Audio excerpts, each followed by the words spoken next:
Hello everyone and welcome back again to a brand new video. In today's tutorial guys, I'm going to show you how you can download the account statement in Etoro on PC. So the first thing, head up to the etoro.com website on any browser that you have. So the next thing is to go ahead and click on login and then simply just log into your account. I'm going to sign in with Google and choose my Gmail account that I have created my account with it already. So now as you can see, this is like a problem that will appear a little bit for some people. So let me just go here and it is fixed, as you can see, just by refreshing the page.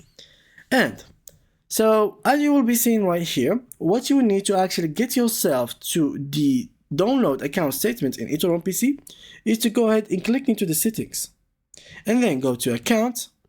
And as you can see here, go to account statements, click on view and choose the date that you want to choose. For example, for this month, last quarter, last year, year to date, and custom.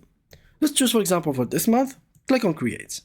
As you can see here, they will mention your name, your username, and some information like your address, etc. And here the Etoro information.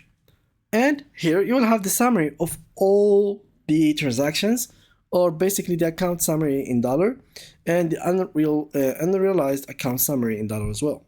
So here you'll find like stuff like beginning, realized equity, deposit, profits or loss, dividends, transfer in, overnight fees, SDRT charge, withdrawals fees, ending realized equity, and beginning unrealized equity and ending unrealized equity.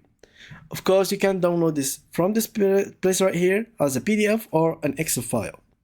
And that's pretty much it. Simply by clicking on it, this should generate a PDF or an Excel file so you can share it with tax department or whatever reason you want it. And yeah, that was it. Thank you guys for watching.